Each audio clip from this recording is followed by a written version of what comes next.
ناظرین آداب، 5 اکتوبر 2021 مطابق 27 سفر کے اودھ نامہ وائس ایڈیشن میں آپ کا خیر مقدم ہے۔ اودھ نامہ میں شائع اہم خبریں اس طرح ہیں۔ تکونیا علاقے میں اتوار کو پیش آئے تشدد میں مارے گئے 4 کسانوں کے اہل خانہ کو ریاستی حکومت 45 لاکھ روپے کا معاوضہ اور ایک فرد کو سرکاری نوکری دے گی۔ علاوہ ازیں شدید طور سے زخمی 8 کسانوں کو 10 لاکھ روپے کی مالی مدد بھی دی جائے گی۔ ساتھ ہی پورے معاملے کی جوڈیشل انکوائری کرائی جائے گی۔ آفیشیل ذرائع نے پیر کو بتایا کہ کسان لیڈر راکیش ٹکیت اور حکومت کی جانب سے additional director general of police نظم و نسق پرشانت کمار اور دیگر اعلیٰ افسران کے درمیان ہوئی بات چیت کے بعد یہ فیصلے لیے گئے ہیں۔ اتر پردیش پولیس کے اسپیشل ٹاسک فورس نے اس پرتشدد معاملے میں مرکزی وزیر اجے مشرا کے بیٹے سمیت 14 افراد کے خلاف مقدمہ درج کر لیا ہے۔ اتوار کو ہوئے اس تشدد میں 4 کسانوں اور ایک میڈیا نمائندے سمیت 9 افراد کی موت ہو گئی تھی۔ وہیں سپریم کورٹ نے نئے زرعی قوانین کے خلاف دہلی کے بارڈر پر گزشتہ نومبر سے جاری احتجاج کے دوران سڑکیں جام کیے جانے کے معاملے میں متحدہ کسان مورچہ کے راکیش ٹکیت، یوگیندر یادو، درشن پال، گرو نام سنگھ سمیت 43 کسان تنظیموں کے لیڈروں کو پیر کو نوٹس جاری کر کے جواب طلب کیا ہے۔ بتا دیں کہ نوئیڈا کے رہنے والی مونیکا اگروال نے قومی دارالحکومت کے علاقے میں بار بار شاہراہوں کو جام کیے جانے کے تعلق سے مفاد عامہ کی عرضی دائر کی تھی، جس کی سماعت پر بینچ نے نوٹس جاری کیا ہے۔ سپریم کورٹ نے پیر کے روز کہا ہے کہ MBBS اور اس کے مختلف میڈیکل کورسز کے لیے 15 ستمبر کو منعقد ہونے والے نیٹ UGC امتحان کو منسوخ نہیں کیا جائے گا۔ جسٹس ایل ناگیشور راؤ اور BR گوائے کی بینچ نے امتحان کو منسوخ کرنے والی ریٹ پٹیشن کو غیر اہم قرار دیتے ہوئے خارج کر دیا۔ سپریم کورٹ نے کہا کہ امتحان میں بدسلوکی سے متعلق صرف 5 FIR درج کیے جانے کی وجہ سے ہم اس امتحان کو منسوخ کرنے کا حکم نہیں دے سکتے، جس میں تقریباً 7.5 لاکھ طلبہ حاضر ہوئے تھے۔ ممبئی کی مقامی عدالت نے آج منشیات کے ایک معاملے میں گرفتار فلم اداکار شاہ رخ خان کے بیٹے آریان خان اور دیگر 2 ملزمین کی تحویل میں 7 اکتوبر تک توسیع کر دی ہے۔ منشیات کے خلاف کارروائی کرنے والے مرکزی ادارے NCB نے آریان خان، ارباز مرچنٹ اور منمن دھمیچا کو بحری جہاز میں منشیات کی پارٹی کے دوران کل شام گرفتار کیا گیا تھا۔ NCB حراست میں توسیع کرتے ہوئے عدالت نے استغاثہ کے ان دلائل سے اتفاق کیا کہ ملزمین کے خلاف دستیاب مواد کے لیے تفصیلی تفتیش کی ضرورت ہے، لہٰذا ان کی تحویل میں توسیع کر دی جاتی ہے۔ جاپان کے سابق وزیر خارجہ فومیو کیشیدا کو ملک کا نیا وزیر اعظم منتخب کیا گیا ہے۔ جاپانی قانون سازوں نے آج مسٹر کیشیدا کو نئے وزیر اعظم کے طور پر منظور کرنے کے لیے ووٹ دیا تھا۔ ہندوستانی وزیر اعظم نریندر مودی نے جاپان کے نئے وزیر اعظم کو مبارکباد دی۔ بتا دیں کہ جاپان کی حکمراں لبرل ڈیموکریٹک پارٹی یعنی LDP نے گزشتہ ہفتے مسٹر کیشیدا کو اپنا نیا لیڈر منتخب کرنے کا فیصلہ کیا تھا، جبکہ موجودہ وزیر اعظم یوشی ہیدے سوگا نے ستمبر کے اوائل میں LDP کے سربراہ کے طور پر جاری نہ رہنے کے اپنے فیصلے کا اعلان کیا تھا۔ امرت مہوتسو پروگرام کے افتتاح کے موقع پر وزیر اعظم نریندر مودی کی لکھنؤ آمد کے پیش نظر شہر کے ٹریفک روٹ منگل کو تبدیل کر دیے جائیں گے۔ پولیس ترجمان نے بتایا کہ وزیر اعظم کے پروگرام کے پیش نظر منگل کی صبح 8 بجے لکھنؤ شہر میں گاڑیوں کا ڈائیورژن ہوگا۔ اس کے تحت ہلکی گاڑیاں اموسی VIP موڑ سے آنے والی عام گاڑیاں اموسی VIP گیٹ کی جانب نہیں جا سکیں گی، بلکہ تراہے سے داہنی جانب انٹرنیشنل ڈومیسٹک ہو کر اپنی منزل کی طرف روانہ ہوں گی۔ امام احمد رضا خان بریلوی علم و فضل کا وہ خورشید ہیں جس کی جلوہ گری 19ویں صدی کے نصف آخر تا 20ویں صدی کے ربع اول پر محیط ہے۔ آپ نے جو شمع عشق رسالت فروزاں کی وہ آج بھی ملت کے لیے منارہ نور ہے اور آئندہ بھی اس کی چمک دمک ماند نہیں پڑے گی۔ ان خیالات کا اظہار مولانا اشتیاق احمد قادری نے کیا۔ وہ مدرسہ شیخ العالم صابریہ چشتیہ حق پلازہ ابرار نگر لکھنؤ میں منعقدہ عرس اعلیٰ حضرت سے خطاب کر رہے تھے۔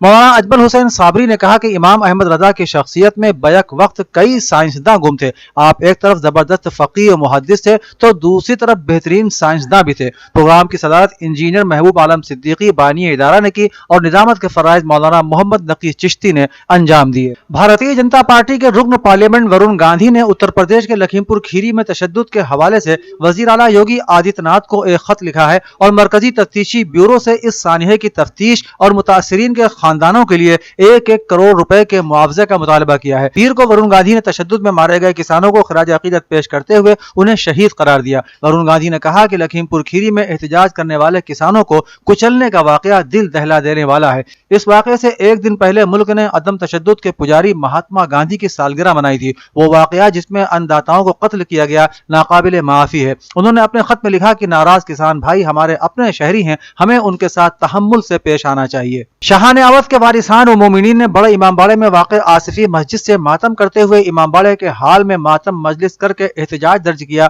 کہ امام باڑے میں کوئی غیر شرعی کام نہ کیا جائے، جیسا کہ کچھ دنوں پہلے امام باڑے میں لڑکی ڈانس کرتی ہوئی دیکھی گئی اور اس سے پہلے فلم کی شوٹنگ کے سلسلے میں احتجاج کیا گیا تھا۔ ٹرسٹ کے چیئرمین ڈی ایم لکھنؤ مستقبل میں کوئی بھی غیر شرعی کام امام باڑے میں نہ ہونے دے۔ پروگرام میں شاہ رخ نواب ایڈوکیٹ، عباس نگار، پرنس اقبال مرزا، جیو نواب، ذوالکفل رضوی، زلفی نواب، جمال مرزا، ریاست حسین، گڈو نواب اور دیگر لوگوں نے شرکت کی۔ نوحہ خوانی پرنس اقبال مرزا نے کی۔ آستانہ حمیدیہ فرنگی محل ٹکسال لکھنؤ میں 6 اکتوبر بروز بدھ کو صبح 7:30 بجے قدیم روحانی اجتماع انشاءاللہ سرکاری احتیاطی گائیڈ لائن کے مطابق منعقد ہوگا، جس میں نماز نافلہ ادا کی جائے گی، جس کے بعد درود شریف اور قصیدہ بردہ شریف پڑھ کر اور خاندانی مجربات، ذکر و اذکار کے بعد فاتحہ نبوی کا نذرانہ پیش کیا جائے گا۔ اس کے بعد تلاوت کلام پاک کے بعد علامہ شاہ عبدالحکیم قادری رزاقی فرنگی محلی قدس سرہ کا ایصال ثواب ہوگا۔ موجودہ کورونا وائرس سے تجارت کے لیے اور ملک کی پریشانیوں کو دور کرنے کے لیے امن و امان کے لیے دعائیں کی جائیں گی۔ اس محفل کی سرپرستی پیر طریقت حضرت علامہ مفتی ابوالعرفان میاں حنفی قادری رزاقی فرنگی محلی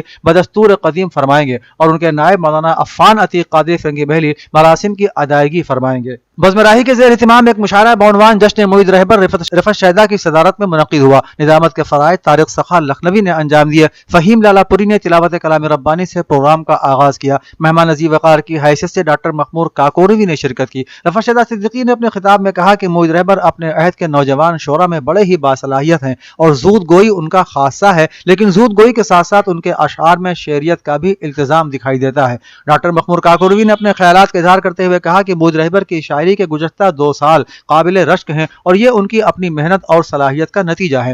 منظوم خراج تحسین پیش کرنے والوں میں رفعت شیدا صدیقی، نصیر احمد نصیر، محمد ارشد طالب، عاصم ملیح آبادی، عتیق صدیقی، جلال لکھنوی، مسعود احمد فہمی، عامر لکھنوی، فہیم لالا پوری اور موج لکھنوی کے نام قابل ذکر ہیں۔ اس موقع پر موعید رہبر کو راہی پرتاپ گڑھی ایوارڈ سے بھی نوازا گیا۔ اودھ نامہ میں شائع ضلع کی خبروں میں لکھیم پور کھیری میں کسانوں سے ملنے جا رہی پرینکا گاندھی کو حراست میں لیے جانے پر آج کانگریسیوں نے سنبھل میں جگہ جگہ احتجاجی مظاہرہ کیا۔ کانگریسیوں نے نعرے بازی کرتے ہوئے بی جے پی کے خلاف جلوس بھی نکالا۔ اگرچہ کچھ کانگریسی اراکین کو آج صبح ہی ان کے گھروں میں نظر بند کر دیا گیا تھا، مگر نوجوان کانگریسیوں اور اقلیتی شعبے کے زیر اہتمام شہر میں ہنگامہ کیا گیا۔ عارف تنویر نے بتایا کہ یوگی حکومت کے ظلم اب حد پار کر چکے ہیں۔ کسانوں پر گاڑی چلانے کے واقعے نے ثابت کر دیا ہے کہ حکومت آمرانہ رویہ اپنائے ہوئے ہے۔ انہوں نے کہا کہ اپوزیشن کو اپنی بات کہنے کی اجازت نہیں دی جا رہی ہے۔ حالانکہ انتظامیہ کا کہنا ہے کہ جمہوری اصولوں کی پاسداری کرنے والوں کو پرامن مظاہرہ کرنا چاہیے، نہ کہ اشتعال دلانے والے کام ہوں۔ انتظامیہ نے آج لکھیم پور کھیری کے واقعے کی وجہ سے شہر بھر میں سیکورٹی کے معقول بندوبست کیے تھے۔ سماجوادی پارٹی مہاراشٹر کے ریاستی صدر ابو عاصم اعظمی بھی آج سنبھل پہنچے اور پارٹی کارکنان نے ان کا پرجوش استقبال کیا۔ کارکنوں سے خطاب کرتے ہوئے انہوں نے کہا کہ بی جے پی حکومت نے ہر طبقے کو نقصان پہنچایا ہے۔ بے روزگاری میں اضافے سے نوجوان سب سے زیادہ پریشان ہے۔ حکومت میڈیا کے سہارے اپنی جھوٹی کامیابیوں کا ڈھنڈورا پیٹ رہی ہے اور اپنی ناکامی کو چھپانے کے لیے آئے دن ہندو مسلم کا کوئی مدعا چھیڑ دیتی ہے تاکہ عوام کا ذہن ادھر ادھر ہو جائے۔ ابو عاصم اعظمی نے لکھیم پور کھیری کے واقعے کے خلاف چودھری سرائے میں دھرنا بھی دیا۔ مغربی اتر پردیش کے قداور لیڈر اور سماجوادی پارٹی کے قومی نائب صدر آنجہانی چودھری یشپال سنگھ کی 100ویں جینتی پر 10 اکتوبر کو منعقد ہونے والے پروگرام کو تاریخی بنانے کے لیے سماجوادی پارٹی لیڈران نے دیوبند کے لوگوں سے پروگرام میں بڑی تعداد میں پہنچنے کی اپیل کی ہے۔ اس دوران سہکاری گنا سمیتی کے سابق چیئرمین چودھری پروندر کمار نے کہا کہ بی جے پی کے جھوٹے وعدوں اور دعووں سے عوام عاجز ہو گئے ہیں۔ انہوں نے کہا کہ صوبے میں تیزی سے جرائم کی واردات میں اضافہ ہو رہا ہے اور نظم و نسق کی صورتحال ابتر ہو گئی ہے۔ انہوں نے کارکنان سے 2022 کے اسمبلی الیکشن کی تیاریوں میں ابھی سے لگ جانے کی اپیل کرتے ہوئے کہا کہ آنے والا وقت اب سماجوادی پارٹی کا ہے۔ کانگریس پارٹی کے قداور لیڈر اور تمل ناڈو اقلیتی یونٹ کے سربراہ اسلم پاشا کا کہنا ہے کہ 10 ماہ سے زیادہ کا وقت گزر چکا ہے، ملک کا مظلوم کسان سڑکوں پر ہے، لیکن بھاجپائی قائدین ہمارے کسان بھائیوں کی حق پر مبنی تحریک کا مذاق اڑانے میں مصروف ہیں۔ یہ حرکت بے حد خطرناک سازش کا حصہ ہے۔ چناؤ میں عوام اس سازش کا جواب ضرور دیں گے۔ لکھیم پور کی شرمناک واردات کے بعد آج ہریانہ سے لے کر کرناٹک تک بھاجپائی سرکاروں کے خلاف عوام کا غصہ اب زبردست شکل اختیار کرنے لگا ہے۔ بی جے پی آنے والے ریاستی اسمبلی چناؤ کو طاقت کے بھروسے جیتنے کا خواب دیکھ رہی ہے۔ مرکزی سرکار اپنے خسارے کی وجہ سے پہلے ہی سبھی سرکاری ادارے سرمایہ داروں کو فروخت کر چکی ہے۔ مرکز کے اشاروں پر ریاست میں بھی لمبی چوڑی کابینہ پر آنے والا خرچ بھاجپائی قیادت خود تھوڑے ہی برداشت کرے گی۔ یہ بوجھ بھی تو سرکاری خزانے پر ہی پڑے گا اور بیجا خرچ مہنگائی کی صورت میں غریب کسان اور مزدور سے ہی وصولا جائے گا۔ ادبی اور ثقافتی بزم کاروان خلوص کے صدر محبوب حسین زیدی کے دست مبارک سے کاروان خلوص کی تازہ پیشکش ایک شجر سایہ دار کے جدید ایڈیشن کو نامور فلم ہدایت کار کمال امروہی کی بیٹی اور شاعرہ و ادیبہ رخسار کمال امروہی کو پیش کیا گیا۔ رخسار کمال امروہی اور موقع پر موجود صادقین میموریل ٹرسٹ کے سیکریٹری محمد علی نقوی نے شجر سایہ دار کی بہت پذیرائی کی اور اس کے نئے انداز کو بہت دلکش بتایا۔ محترمہ رخسار کمال امروہی نے کہا کہ امروہہ ایک ادبی بستی ہے، یہاں کی فضاؤں میں ہمیشہ ادبی خوشبو محسوس کی جاتی ہے۔ امروہہ کی ادبی شخصیات پر مشتمل کاروان خلوص ایک ایسی بزم ہے جس نے امروہہ کا نام پوری ادبی دنیا میں روشن کیا ہے۔ انہوں نے بتایا کہ ان کے والد محترم کمال امروہی اور چچا جون ایلیا کی بھی کاروان خلوص سے یادیں وابستہ ہیں۔ اودھنامہ کے جہانما صفحے پر شائع رپورٹ کے مطابق عالمی رہنماؤں، سیاستدانوں اور ارب پتی افراد کی خفیہ دولت اور مالی لین دین کی تفصیلات ایک بڑے مالی اسکینڈل سے متعلق دستاویزات کے سامنے آنے سے بے نقاب ہو گئی ہیں۔ مالی معاملات سے متعلق ان دستاویزات میں جن افراد کی خفیہ دولت اور مالی معاملات کا انکشاف ہوا ہے ان میں 35 موجودہ اور سابق عالمی رہنماؤں سمیت تقریباً 300 ایسے عوامی نمائندے شامل ہیں جن کی آف شو کمپنیاں تھیں۔ ان دستاویزات کو پینڈورا پیپرز کا نام دیا گیا ہے۔ ان دستاویزات میں اردن کے بادشاہ کی خفیہ طور پر امریکہ اور برطانیہ میں 70 ملین پاؤنڈز کی جائیدادوں کا انکشاف ہوا ہے۔ اس کے علاوہ ان دستاویزوں کے مطابق پاکستان کے وزیر اعظم عمران خان کے قریبی حلقے میں شامل افراد جن میں ان کی کابینہ اور ان کے خاندان کے کچھ افراد بھی شامل ہیں، خفیہ طور پر لاکھوں ڈالر کی کمپنیوں کے مالک ہونے کا بھی انکشاف ہوا ہے۔ ایک دوسری رپورٹ میں کہا گیا ہے کہ افغانستان میں کسی بھی قسم کا معاشی بحران، دہشت گردی کا خطرہ اور دیگر خدشات کو بڑھا سکتا ہے۔ طالبان کے اقتدار سنبھالنے کے بعد یورپی یونین نے افغانستان میں انسانی امداد تو بڑھا دی ہے لیکن ترقیاتی امداد روک دی گئی ہے اور یہی قدم دیگر ممالک اور عالمی بینک نے بھی اٹھایا ہے۔ یقیناً یہ دوہری مشکل ہے کیونکہ اگر آپ معاشی تباہی سے بچنے کے لیے تعاون کرتے ہیں تو یہ خیال کیا جاتا ہے کہ آپ حکومت کی حمایت کر رہے ہیں، اور اگر تعاون نہیں کرتے ہیں تو معاشی بحران پیدا ہوتا ہے، اور اگر معاشی بحران پیدا ہوتا ہے تو انسانی حالات مزید خراب ہو جائیں گے اور اس طرح افغانستان سے خطرات عالمی برادری کے لیے مزید بڑھ جائیں گے۔ طالبان کا کہنا ہے کہ انہوں نے افغان دارالحکومت میں مسجد پر حملے کے چند گھنٹوں بعد ہی شدت پسند تنظیم داعش کے ایک سیل کو تباہ کر دیا۔ طالبان نے 7 ہفتے قبل کابل پر قبضہ کرتے ہوئے افغانستان میں عبوری افغان حکومت قائم کی تھی، لیکن پھر بھی اسے داعش کی علاقائی شاخ کے حملوں کا مسلسل سامنا ہے۔ طالبان کے مرکزی ترجمان ذبیح اللہ مجاہد نے بتایا کہ جنگجوؤں نے یہ کارروائی اتوار کی شام کابل کے شمال میں کی۔ انہوں نے ٹویٹر پر بیان جاری کرتے ہوئے کہا کہ آپریشن کے نتیجے میں جو فیصلہ کن اور کامیاب تھا،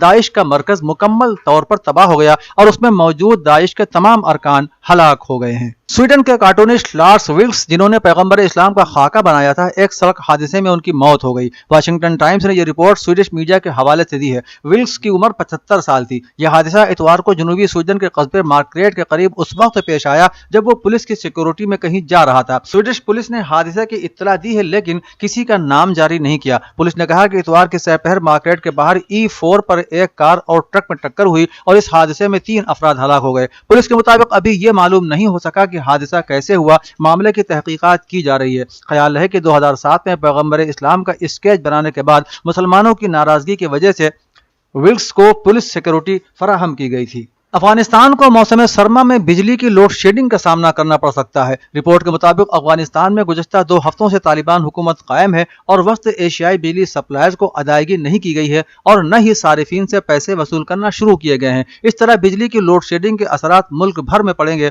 رپورٹ میں کہا گیا ہے کہ سب سے زیادہ کابل متاثر ہوگا۔ اس طرح افغانستان قدیم دور میں چلا جائے گا اور یہ صورتحال انتہائی خطرناک ہوگی۔ افغانستان میں نیشنل پاور گرڈ کا فقدان ہے اور کابل کا انحصار وسطی ایشیا سے درآمد شدہ بجلی پر ہے۔ DABS کے چیف آپریٹنگ افسر صفی اللہ احمد زئی نے کہا کہ ہمارے پڑوسی ممالک معاہدے کے تحت ہماری بجلی کی سپلائی معطل کر سکتے ہیں۔ انہوں نے کہا کہ لیکن ہم انہیں قائل کر رہے ہیں کہ وہ ایسا نہ کریں۔ اودھنامہ میں شائع مضامین کو مکمل طور پر پڑھنے کے لیے اودھنامہ کی ویب سائٹ www.awadhnama.com پر وزٹ کریں اور ای پیپر پر کلک کریں۔